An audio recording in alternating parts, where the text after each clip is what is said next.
हाय security register number प्रक्रिया सुलभ करा अशी मागणी सीटू वाहतूक संघटनेच्या वतीने करण्यात आली आहे। राज्यभरातील वर्तमानपत्रातील बातम्या व सोशल मीडिया बातम्यांमुळे सामान्य नागरिकांच्या मनामध्ये संभ्रम निर्माण होऊन शासनाबद्दल नागरिकांच्या मनात असंतोष निर्माण होत आहे। याची तात्काळ चौकशी करण्यात येऊन शासनाच्या वतीनं अधिकृत निवेदन प्रसिद्ध करण्यात यावं। तसंच इतर राज्यांच्या तुलनेमध्ये महाराष्ट्र राज्याचे दर जास्तीचे असतील तर याबाबत फेरनिविदा प्रक्रिया राबवण्यात यावी। दरम्यान महाराष्ट्रात 2019 पूर्वीच्या 1.5 कोटी वाहनांपैकी 3 लाख वाहनधारकांनीच नवीन नंबर प्लेट बसवली आहे।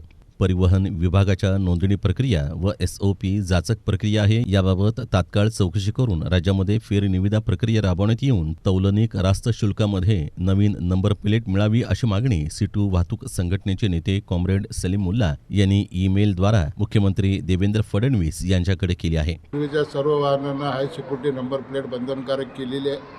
त्याकरता 31 मार्चची शेवटची तारीख डिक्लेअर केलेली आहे। हे करत असताना जवळपास महाराष्ट्रामध्ये 2 कोटी 40 लाख वाहने असून या वाहनांच्या नंबर प्लेट संदर्भातली यंत्रणा सरकारकडे पुरेशी नसताना देखील या ठिकाणी 31 तारखेची डेडलाईन देऊन वाहनधारकाची एक प्रकारची थट्टा या ठिकाणी सरकारने केलेली आहे। या अधिसूचनेनंतर ज्यावेळेला इतर राज्याचा हाय सिक्युरिटी नंबर प्लेटच्या बाबतीत तुलनात्मक अभ्यास केला असता महाराष्ट्रातील नंबर प्लेट हे अतिशय महाग असल्याचं निदर्शनास आलेलं आहे। या संदर्भात आम्ही माननीय मुख्यमंत्री यांना निवेदन देऊन त्या ठिकाणी या विविध राज्यातील नंबर प्लेटच्या दराचा या ठिकाणी विचार करून त्या ठिकाणी कमीत कमी दरामध्ये वाहन चालकाला नंबर प्लेट उपलब्ध करून द्यावी।